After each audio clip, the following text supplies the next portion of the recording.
నమస్తే, welcome to our channel. ఇప్పటికే Gannavaram TDP కార్యాలయంపై దాడి, సత్యవర్ధన్ ను కిడ్నాప్ చేసినందుకు కాను రిమాండ్ లో ఉన్నారు వల్లభనేని వంశీ గారు. మరి ఇప్పుడు వల్లభనేని వంశీ గారికి పెద్ద షాక్ తగిలిందని చెప్పవచ్చు. మరో కేసులో ఆయనకు మరో రిమాండ్ విధించారు. అసలు ఏం కేసు తెలుసుకునే ప్రయత్నం చేద్దాం. దీన్ని పూర్తిగా విశ్లేషించడానికి మనతో పాటుగా ఉన్నారు సీనియర్ జర్నలిస్ట్ దుర్గకుమార్ గారు. సార్ నమస్తే. సార్ నమస్తే. మా శ్రావణి, మన వీక్షకులు కూడా నమస్కారం. సార్, వల్లభనేని వంశీకి ఇప్పటికే పలు కేసుల్లో 2 సార్లు రిమాండ్ విధించడం జరిగింది. ఇప్పుడు 3వసారి రిమాండ్ విధించారు సార్. అది కూడా బెదిరించి భూమిని విక్రయించిన కేసులో ఈయనకు రిమాండ్ విధించారు. అసలు ఏంటి సార్, ఏం జరుగుతుంది? నిండా మునిగిన అడిగి సలే ఉందని ఒక సామెత ఉందమ్మా. అట్లాగే ఇప్పుడు వల్లభనేని వంశీ అనేక ల్యాండ్ సెటిల్మెంట్లు కూడా చేశాడు, అనేక ఆస్తులకు సంబంధించినటువంటి సెటిల్మెంట్లు కూడా చేశాడు. అందుకు పరిటాల రవి గారి పేరు కూడా ఉపయోగించుకున్నాడు విస్తృతంగా. అంటే ఆయన ఏదో పరిటాల రవి గారికి బాగా ముఖ్య అనుచరుడని, ఒకవేళ కనుక ఈయన మాట కనుక వినకపోతే పరిటాల రవి ఎంటర్ అవుతాడని ఆయన పేరును ఉపయోగించుకుని ఈయన క్యాష్ చేసుకున్నాడు. అనేక పంచాయతీలు సెటిల్మెంట్ల ద్వారా భూ ఆక్రమణలు చేయటం ఇవన్నీ. ఇప్పుడు మెల్లిగా ఎప్పుడైతే బలహీన పడ్డాడో తన పరిస్థితి, ఎప్పుడైతే వైఎస్ఆర్సీపీ ప్రభుత్వం పడిపోయిందో, ఇప్పుడు నిజానికి గతంలో 2019లో ఆయన గెలిచింది తెలుగుదేశం పార్టీ టికెట్ మీదే. కానీ ఇవన్నీ చేశాడు కాబట్టి అధికార పార్టీ అండ ఉంటే మంచిది అనుకుని ఆయన జగన్మోహన్ రెడ్డి ఒక 30 ఏళ్ల పాటు అధికారంలో ఉంటాడు అనుకుని ఆ పార్టీలో చేరి కొత్తగా చేరాడు కాబట్టి ఆయన ముఖంలో సంతోషం చూడటానికి విపరీతంగా ఇతరులను నిందించాడు. చంద్రబాబు నాయుడు గారి కుటుంబ సభ్యులను కూడా, మహిళలను కూడా విమర్శించే సంగతి తెలుసు. ఆ సందర్భంలో కూడా ఆయన మీద చాలా వ్యతిరేకత వచ్చింది. తర్వాత తెలుగుదేశం పార్టీ కార్యాలయం మీద కూడా దాడి చేయించాడు ఎన్నికల ముందుగానే.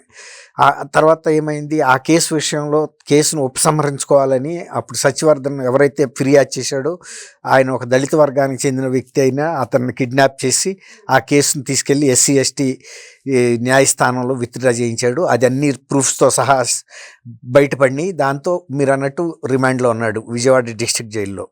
ఇప్పుడు లేటెస్ట్గా ఏంటంటే తేలపురంలో శ్రీధర్ రెడ్డి అనే ఒక వ్యక్తికి సంబంధించిన 8.19 ఏకర్స్ భూమి ఈయన బలవంతంగా ఆక్రమించి అమ్ముకున్నాడు, నన్ను ఫోర్స్ చేసి సంతకం పెట్టించాడు అనేసి తను అక్కడ ఆత్కూరు పోలీస్ స్టేషన్లో ఫిర్యాదు చేశాడు. దాంతో పీటీ వారెంట్ తీసుకుని వాళ్ళు మళ్ళీ Gannavaram first class judicial magistrate ముందు హాజరుపరిచినప్పుడు సహజంగా న్యాయమూర్తి ముందు హాజరుపరిచినప్పుడు ఆయన ఏ కేసులో వచ్చాడు అనే విషయం అసలు ఇతనికి తెలుసా లేదా, రిమాండ్లో ఉన్నాడు కదా అని ఆయన అడిగితే నేను ఇక్కడికి వచ్చిన తర్వాత కోర్టు ప్రాంగణంలోకి అప్పుడు ఇచ్చారు నాకు ఈ రిమాండ్ రిపోర్ట్కి సంబంధించిన ఈ పోలీస్ కంప్లైంట్, నేను ల్యాండ్ దీని మీద కబ్జా చేశాన్ని అంశం పెట్టారు అని చెప్పాడు. ఓకే, అక్కడి వరకు ఆయనకి అర్థమైంది అనేది న్యాయాధికారికి కూడా అర్థమైన తర్వాత సరే దానికి సంబంధించిన సాక్ష్యాధారాలు అవి ప్రాసిక్యూషన్ పోలీసులు న్యాయాధికారి ముందు ప్రొడ్యూస్ చేశారు.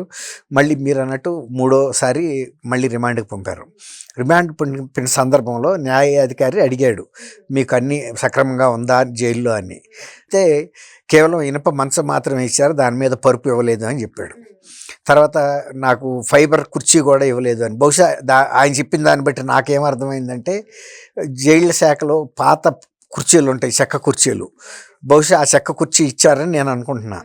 ఈయన కూర్చోడానికి కొద్దిగా ఇబ్బందిగా ఉంటుంది కదా, హార్డ్గా ఉండి, అందువల్ల కొంత ఫైబర్ చైర్ అడిగాడు. అడిగితే సరే మీరు ఇంకా ఏమైనా ఇట్లా అంటే అవసరాలు ఏదైనా ఉంటే న్యాయవాది ద్వారా మీరు పిటిషన్ పెట్టుకోమని ఆయన సజెస్ట్ చేశాడు. అప్పుడు ఆయన ఏం చెప్పారంటే రిమాండ్ ఆర్డర్లో ఏవైతే ఫెసిలిటీస్ ఇవ్వమన్నామో అవి మాత్రం వాళ్ళు ఇస్తారన్నట్టుగా చెప్పాడు. అంటే ఇప్పుడు వరకు రిమాండ్ ఆదేశాల్లో ఒక మంచం అడిగాడు గతంలో ఆయన, ఆ మంచం ఇచ్చారు. బహుశా అది నేను ఐరన్ కాట్ అని చెప్తున్నాడు కదా ఆయన, అట్లాగే ఒక కుర్చీ కూడా ఇచ్చారు. బహుశా ఫ్యాన్ ఆల్రెడీ ఉంది. ఇప్పుడు ఈయనకి కావాల్సింది ఏంటంటే ఫోమ్ బెడ్, ఏదో బెడ్. తర్వాత కుర్చీ ఏమో కొంచెం సాఫ్ట్గా ఉండటానికి ఫైబర్ చైర్ అడిగాడు.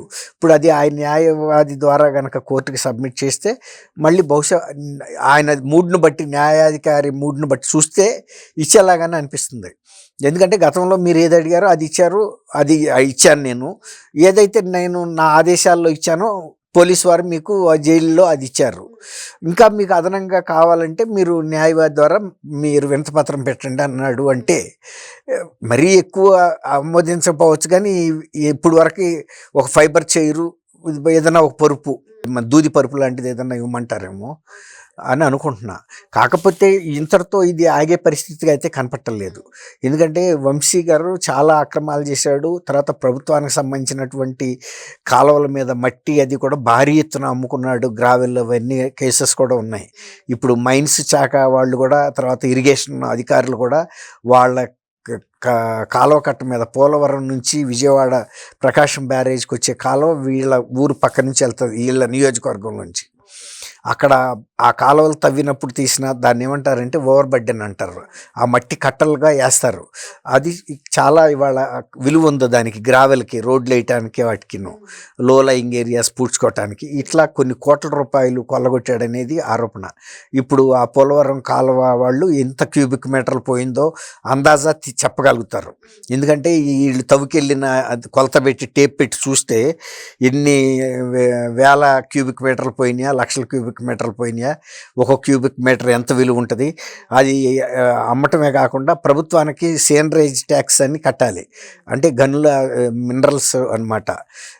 వీటికి సంబంధించిన పన్ను కూడా కట్టాల్సి ఉంటుంది. అది కూడా కట్టడం, ఇప్పుడు చేసిందే అక్రమ వ్యాపారం అయితే కడితే ఇంతరాక ఎందుకు వస్తుంది?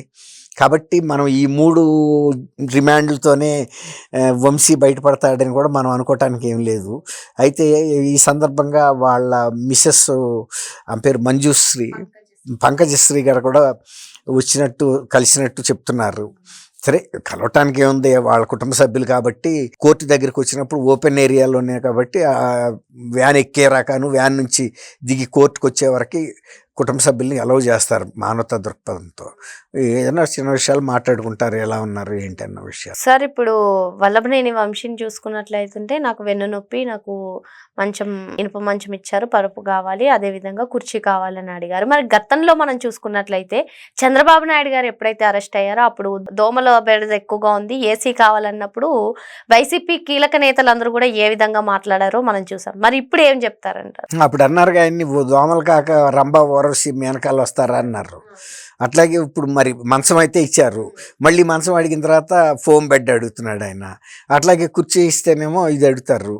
మరి ఇతరుల పట్ల కూడా అదే ఉండాలి కదా. ఇప్పుడు వంశీ గారు పెద్ద ఆయన, ఈయన పెద్ద ఆయన చంద్రబాబు గారు ఏజ్లో పెద్ద ఆయనకి ఆరోగ్య సమస్యలు ఉన్నాయి. మరి ఆ రోజు మరి వీళ్ళైనా కొంత మానవతా దృక్పథంతో అటువంటి వ్యాఖ్యలు చేసి ఉండకూడదు. ఆ తర్వాత చంద్రబాబు గారి గురించి ముసలాడు అని కూడా ఈయన వ్యాఖ్యానించాడు.